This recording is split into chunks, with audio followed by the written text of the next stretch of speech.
SSC TRE में जो seat घट गया है, विद्यार्थी परेशान से रहे कि आखिरकार ये शिक्षा विभाग की गलती है या ओवरलैप कर दिया गया है या क्या हुआ है, इस पर भी चर्चा करेंगे। दूसरा ये चीज है, अगर सीट कम हो जाता है तो कट ऑफ पर कितना प्रभाव पड़ सकता है, इस पर भी बातचीत करेंगे। तीसरा प्रश्न ये है कि आपका रोस्टर कब तक क्लियर हो सकता है, रिजल्ट कब तक आ सकता है, इन सारे मुद्दा पर सर से चर्चा करेंगे। सर, विद्यार्थी बहुत परेशान है, रिजल्ट कब तक हो सकता है? बिल्कुल आपने सही कहा। लगभग 8-10 महीने के बाद हमारी मुलाकात आपके चैनल पर हुई है। रिजल्ट मुझे लगता है छठ के बाद वाले वीक में या उसके अगले वीक में श्योर आ जाएगा रिजल्ट। 15 नवंबर। हाँ, 15 नवंबर, 15 से 20 नवंबर के बीच रिजल्ट आने की पूरी संभावना है ये। और विद्यार्थी के मन में परेशानी था रिजल्ट डिले क्यों हुआ। रिजल्ट डिले होने का कारण एक तो ताती वाला जो अनुसूचित जाति में था ताती, उसको अत्यंत पिछड़ा वर्ग में डाल दिया गया, तो उनको डिसीजन आया, फिर उस पर चेंज करने का मौका मिला, टाइम लग गया।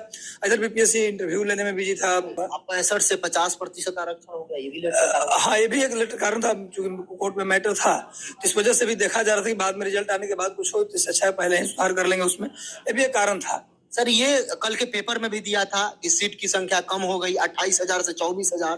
प्रिंसिपल वाला भी आप सीट देखे होइएगा, और फिर एक सूचना मिल रही है कि नहीं, वो कुछ गड़बड़ी है, फिर से भेजा गया। क्या ये मामला है?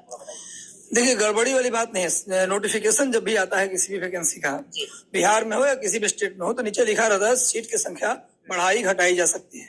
ऐसा नहीं होता कि नोटिफिकेशन में कुछ नहीं लिखा था, रैंडम घटा दिया गया सीट, बढ़ा दिया गया सीट बढ़ाए भी जाते हैं, सीट घटाए भी जाते हैं। तो ये कोई आश्चर्यजनक चीज नहीं है। सीट को घटा दिया गया, रिक्वायरमेंट के हिसाब से सीट को हटाया गया। अगर रिक्वायरमेंट ज्यादा हो तो बढ़ा भी दिया जाता।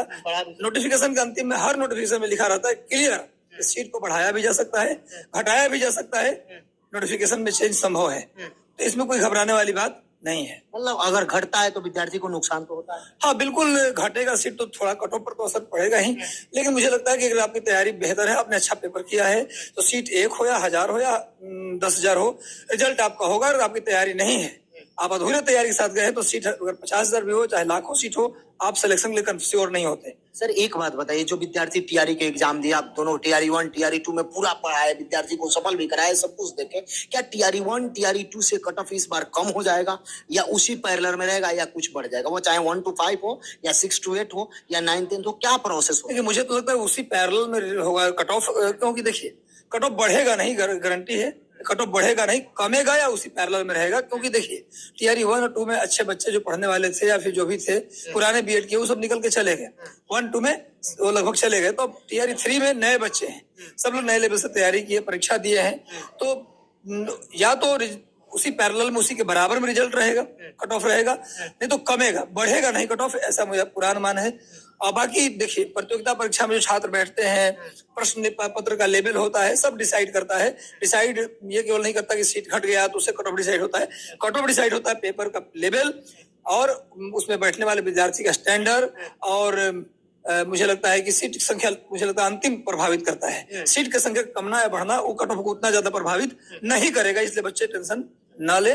कट ऑफ अगर इतना सीट होता तो जितना जाता 1-8 नंबर का आगे पीछे होता, तो मुझे लगता है कि सीट उसी के पैरेलल में रहेगा। सर, एक प्रश्न बता दीजिए, विद्यार्थी ये सोचते हैं, आप पहले भी थे, टीआरई 1 देखिए या टीआरई 2 में देखिए, जितना सीट दिया गया उतना पर रिजल्ट नहीं दिया गया। इस बार 87,774 है। अब घटने बढ़ने की बात जब फाइनल आ जाएगा, ऑफिशियल नोटिस आ जाएगा, उस समय पूरा किया जाएगा। क्या अनुमान है कि इस बार पूरा रिजल्ट दिया जाएगा? देखिए, बिल्कुल दिया जाना चाहिए। जितना सीट है, सीट जो हटाया गया उसको हट ही गया सीट, लेकिन जो सीट है पूरे सीट पर रिजल्ट बिल्कुल आना चाहिए। सीट पर रिजल्ट नहीं आने के पीछे वजह यह होता है ना कि कुछ सीटों का जो है वो क्लियर नहीं हो पाता या कुछ पेच फंसा होता है आरक्षण को लेकर, इस वजह से कुछ सीटें बचा के रखी जाती है, फिर उधर किया जाता है। लेकिन मुझे लगता है पूरे सीट पर इस बार कोई पेच नहीं है, क्योंकि सारा डिसीजन आ गया है। सब कुछ पेंडिंग डिसीजन जो कोर्ट को था जाति को लेकर, आरक्षण को लेकर, सब आ गया है। इस वजह से मुझे लगता है पूरे सीट पर रिजल्ट आएगा। जो सीट है वर्तमान उस पर पूरा पर रिजल्ट आएगा।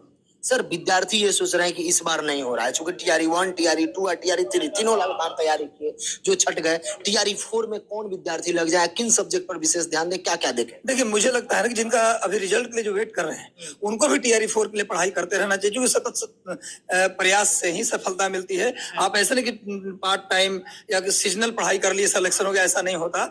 आप अगर अपना लक्ष्य बनाए हैं, तो मैं विद्यार्थियों को संदेश देना चाहूंगा कि जब तक रिजल्ट नहीं आया, आप टीआरई 4 की तैयारी में लगातार लगे रहें, पुरानी चीजों का रिवीजन करते रहें, नया पढ़ते रहें, नया सीखते रहें, जो जहाँ जहाँ कमियां थी उसको दुरुस्त करते रहें। और सबसे बड़ी बात इंफॉर्मेशन देना ये चाहूंगा, मैं मैसेज देना चाहूंगा कि आप अपने डॉक्यूमेंट्स को रेडी कर लीजिए। चूंकि काउंसलिंग का जब डेट आता है, रिजल्ट आता है, उसके 5-10 दिन के अंदर काउंसलिंग का डेट निकाल देते हैं, डॉक्यूमेंट इकट्ठा करना होता है। तो प्लीज आपसे रिक्वेस्ट है कि अपने सारे डॉक्यूमेंट्स को दुरुस्त कर लीजिए, चाहे वो मार्कशीट और सर्टिफिकेट में स्पेलिंग मिस्टेक हो, या कोई डॉक्यूमेंट आपका जाति, आवासीय, creamy layer, non creamy layer का सर्टिफिकेट हो या नहीं हो, सारे डॉक्यूमेंट आप रेडी कर लीजिए। क्योंकि रिजल्ट आएगा तो मात्र, क्योंकि लेट हो गया है, तो 10-5 दिन के अंदर काउंसलिंग शुरू कर देंगे, फिर टाइम मिलेगा नहीं, फिर आप दौड़ते भागते फिरिएगा। तो 2 काम करिए, जो रिजल्ट का वेट कर रहे हैं, आप DRE 4 की पार्ट टाइम तैयारी भी करते रहिए और सारे डॉक्यूमेंट को भी दुरुस्त कर लीजिए, ताकि रिजल्ट आ जाए तब किसी तरह का दिक्कत न हो। सर लास्ट प्रश्न होगा, विद्यार्थी ये सोच रहे हैं कि इसमें प्रिंसिपल का सीट घटा, ये भी सुनने में आ रहा है घटेगा, तो क्या TRE 4 आएगा या नहीं आएगा? जब यही पेच है तो TRE 4 कैसे संभव है? सर TRE 4 देर से आएगा, लेकिन आएगा जरूर, कंफर्म बात है। एक सिस्टम बना, जैसे BPS सिविल सर्विसेज की वैकेंसी लेट होता है, कभी कभी 6 महीने डिले हो जाता है, लेकिन आता है हर साल। उसी प्रकार TRE की वैकेंसी भी हर साल आता रहेगा, इसमें कोई दिक्कत नहीं है, वैकेंसी आती रहेगी हमेशा। अब मान लीजिए अक्टूबर नवंबर में कर रहे थे कि आ जाएगा, नहीं आके फरवरी में आएगा, पर आएगा जरूर। तो देखिए, विद्यार्थी अगर ये सोचता है कि नहीं आ रहा है, मुझे लगता है, मैं एज ए टीचर मैं बताना चाहता हूँ कि वैकेंसी कभी भी आए, आयोग का जो काम है वो अपने समय पर देगा। आप इसको सोचकर अपने पढ़ाई को छोड़ना ये ठीक बात नहीं है। चाय दुकान के गॉसिप से दूर रहिए, अपनी पढ़ाई को फोकस करते रहिए जब तक आप सेलेक्ट न हो जाएं। लेकिन आएगा, कंफर्म है। 1.5 लाख बताया जा रहा था, उसमें ये भी बताया गया कि 6 to 8 में ये कंप्यूटर शिक्षक भी 28,000 हो जाएंगे। तो बच्चे ये सोच रहे थे कि 2.25 लाख पहुंच जाए या 2 लाख भी पहुंच जाए। क्या उम्मीद है कि 1.5 लाख? सर कंप्यूटर शिक्षक का एक अलग से उनका आया है, तो वो तो आएगा ही, कंफर्म है। तो मुझे लगता है कि लाख से ऊपर ही सीट होगा, 1.5 लाख 2 लाख की बात नहीं करता, पर 1 लाख के आसपास सीट तो होना ही चाहिए 100%। बाकी अधियाचना सरकार कितने का भेजी है आयोग को, ये तो बात अलग है। मुझे अधियाचना के बारे में एग्जैक्टली नहीं पता, पर जो अनुमान लग रहा है, कंप्यूटर शिक्षक की भर्ती आने के बाद टोटल 1 लाख के आसपास पोस्ट रहना चाहिए। 1 लाख से ऊपर भी होगा, 1 लाख से कम नहीं होगा। TRE 4 1 लाख। लेकिन TRE 4 आएगा, विद्यार्थी निराश ना हो। दिसंबर में नहीं आएगा, फरवरी में आएगा, मार्च में आएगा, पेपर अगस्त में होगा, मई में होगा, लेकिन आएगा। आप तैयारी में लगे रहिए, निराश ना होइए। बहुत बहुत धन्यवाद जी, थैंक यू सर।